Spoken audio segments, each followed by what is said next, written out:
جو انسان آپ کو کھونے پر مطمئن تھا اب وہی آپ کو پانے کے لیے تڑپے گا۔ السلام علیکم، how are you all, welcome to my YouTube channel کتاب زندگی میں آپ کے ساتھ باسط محمود ہوں۔ کبھی کبھی انسان کو تب ہی احساس ہوتا ہے کہ وہ کیا کھو چکا ہے جب وہ چیز واقعی اس کے ہاتھ سے جا چکی ہوتی ہے، اور رشتوں میں یہی سب سے بڑا دھوکہ آتا ہے کہ احساس کا بہت دیر سے جاگنا۔ لیکن ہم آج بات کریں گے اس نفسیاتی حقیقت پر کہ کیوں وہ شخص جو آپ کو کھونے پر مطمئن تھا ایک دن آپ کے لیے بے چین ہو جاتا ہے، کیوں بے چین ہوتا ہے۔ آج یہی وجہ آپ کے سامنے رکھوں گا، ویڈیو کے ساتھ جڑے رہیں، میرے چینل کو سبسکرائب کر لیں تاکہ ہر نئے آنے والی ویڈیو آپ تک پر وقت پہنچتی رہے۔ سب سے پہلی چیز یاد رکھیے گا، psychological shift the loss realization effect. جب کوئی شخص یہ سمجھ لیتا ہے کہ آپ ہمیشہ اس کی زندگی میں رہیں گے تو وہ آپ کی موجودگی کو ایک پرماننٹ کمفرٹ زون سمجھ لیتا ہے، یعنی کہ آپ کو جب جیسے سمجھ تھی کہ وہ شخص آپ کے ساتھ ہے، آپ نے اس کو پرماننٹ سمجھ لیا، پکا سمجھ لیا، تو پھر کیا ہو گیا، آپ ایک کمفرٹ زون میں چلے گئے کہ اب یہ مجھے چھوڑ کر نہیں جائے گا، میرا تو سکون ہی سکون ہے، ہاں۔ لیکن ایسا نہیں ہوا، ساری چیزیں اس کی الٹ ہو گئیں، ٹھیک ہے۔ ایسا ہی ہوتا ہے کہ آپ کی محبت، توجہ اور جو موجودگی اس کے لیے نارمل روٹین بن جاتی ہے، لیکن جیسے ہی آپ خاموش ہو جاتے ہیں اور دور ہو جاتے ہیں یا اپنی جو ایموشنل اویلیبلٹی واپس لے لیتے ہو تو دماغ ایک لاس ریئلائزیشن ایفیکٹ میں داخل ہو جاتا ہے۔ یہ وہ لمحہ ہوتا ہے جب انسان کو اچانک احساس ہوتا ہے کہ جو چیز ہمیشہ اس کے پاس تھی وہ دراصل اس کی سب سے بڑی نعمت تھی۔ دماغ میں ایک سائیکولوجیکل شفٹ آتی ہے اور وہی شخص جو کل تک مطمئن تھا اب اپنی بے حسی کے انجام میں جلنے لگتا ہے۔ یاد رکھیے گا، یہی چیزیں جب آپ اس کے اوپر اپلائی کریں گے، آپ کے اوپر یہ اپلائی ہوئی تو آپ رونے لگے، تڑپنے لگے کہ یہ اس کو کھو دیا تو اب تڑپ رہے تھے، ٹھیک ہے نا۔ اس کو احساس نہیں تھا، لیکن ہم نے اس کو احساس دلانا ہے کیونکہ آپ کی طرف سے تو سچی محبت تھی، تو آپ کو تڑپ تھی، اس کی طرف سے نہیں تھی، پہلے اس کو احساس نہیں تھا۔ اب آپ یہی چیزیں کریں گے تو اس کو احساس ہوگا، یہ احساس اس کو اندر سے ہلا دیتا ہے، کیونکہ انسان کو چیز کی اصل قیمت ہمیشہ اس وقت سمجھ آتی ہے جب وہ ہاتھ سے نکل جاتی ہے۔ یاد رکھیے گا، energy reversal the attention withdrawal effect. جب آپ کسی کو بار بار توجہ دیتے ہیں، اس کی باتوں کا جواب دیتے ہیں، اس کی خاموشی کو بھی سمجھنے کی کوشش کرتے ہیں، تو آپ اپنی انرجی جو ہے ایموشنل انرجی اس کے اندر ٹرانسفر کر رہے ہوتے ہیں۔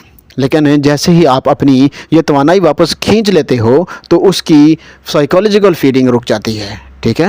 یعنی وہ مطمئن کیوں تھا، یہ بات آپ یاد رکھیے گا، آپ انرجی اس کو ٹرانسفر کر رہے ہوتے ہیں، ٹھیک ہے نا۔ جیسا کہ کوئی گاڑی جا رہی ہے تو اس کو راستے میں پیٹرول مل ہی رہا ہو تو وہ جا ہی جا رہا ہو تو رکتا نہیں ہے، لیکن جیسے ہی سپلائی بند ہوتی ہے تو وہ رکتا ہے، پیٹرول ختم ہوتا ہے تو رکتا ہے۔ ایسے ہی آپ نے اس کو تو سپلائی دے ہی رکھی، اپنی طرف سے انرجی اب بھیجی جا رہے ہیں کہ وہ آپ کی طرف نہ آئے، کیونکہ آپ کی وہ انرجیز جو ہیں وہ ایسی ہیں کہ دھکیلنے والی، سمجھداری ہے، اس کو واپس بلانے والی نہیں ہے، تو وہ مطمئن اسی لیے ہے، ٹھیک ہے۔ تو آپ نے اس کو خود مطمئن رکھا ہوا ہے، آپ نے تو کبھی آپ نے کوشش ہی نہیں کی کہ وہ کبھی جو تڑپے آپ کے لیے، ٹھیک ہے۔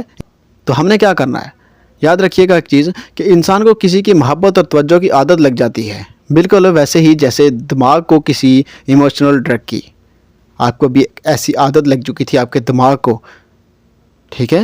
تو یہی چیز اس کے دماغ کو لگانی ہے، اس کے دل کے اوپر ہم نے اپلائی کرنا، اس کے اوپر اپلائی کرنا سب کچھ۔ جب یہ سپلائی بند ہوتی ہے تو دماغ ایک وڈرول فیز میں داخل ہوتا ہے، وہ کریو کرتا ہے وہی احساس ہے جو کبھی آپ کی توجہ سے ملتا تھا۔ اسی کریونگ کی شدت میں وہ شخص آپ کے پیچھے بھاگنا شروع کر دیتا ہے، کیونکہ اس کی ایموشنل سسٹم اب بھوکی ہو چکی ہوتی ہے۔ ہم نے وہ سپلائی کیوں روک دی، سپلائی روک دی تو بھوکا کر دیا اسے، اور وہ بھوک مٹانے کے لیے بھاگے گا کہیں اور سے، تو وہ ملنی نہیں۔ جیسا کہ آپ بھوکے ہیں تو اسی کی طرف بھاگتے ہیں، بار بار میسج کرتے ہیں، روتے ہیں، تڑپتے ہیں، منتیں کرتے ہیں، بھیک مانگتے ہیں، پاؤں پکڑتے ہیں، جو آتا ہے آپ وہ کرتے ہیں۔ تو یہی چیز اگر ہم اس کو کروائیں تو کتنا مزہ آئے گا نا۔ تو یہی چیزیں کریں، یہی وہ لمحہ ہوتا ہے جب آپ کی خاموشی اس کے لیے سب سے بلند چیخ بن جاتی ہے۔ اور تھرڈ چیز یاد رکھیے گا، control collapse the ego trigger effect. اکثر وہ لوگ جو آپ کو کھونے پر مطمئن نظر آتے ہیں دراصل اپنی ایگو ایلیشن میں قید ہوتے ہیں۔ انہیں لگتا ہے کہ وہ طاقتور ہیں، وہ فیصلہ لینے والے ہیں، اور اگر چلے بھی گئے تو انہیں فرق نہیں پڑے گا۔ لیکن جیسے ہی آپ واقعی اپنی موجودگی واپس لے لیتے ہیں، ان کے اندر ایک کنٹرول کولیپس شروع ہو جاتا ہے۔ ان کی ایگو سسٹم کو پہلا جھٹکا تب لگتا ہے جب انہیں احساس ہوتا ہے کہ اب کنٹرول ریورسل ہو گیا ہے، اب وہ چاہ کر بھی آپ کو واپس نہیں لا سکتے۔ یہ لمحہ ان کے لیے ایک ایگو ٹریگر بن جاتا ہے جہاں ان کا غرور ٹوٹتا ہے اور اندر سے کمزور پڑنے لگتے ہیں۔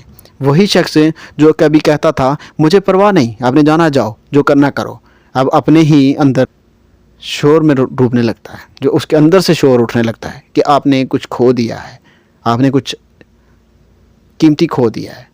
ٹھیک ہے، کیونکہ اصل طاقت وہ نہیں جو کسی کو چھوڑ دے، بلکہ وہ ہے جو چھوڑ جانے کے بعد بھی اپنے وقار میں قائم رہے۔ یاد رکھیے گا، تمہاری خاموشی، تمہارا خود سے جڑ جانا، یہ کسی کے لیے سزا نہیں بلکہ ایک آئینہ ہے جو تمہیں کھونے پر مطمئن تھا۔ وہ یعنی کہ وقت اس کو بتائے گا کہ تمہارا نہ ہونا اس کی زندگی کی سب سے بڑی کمی ہے۔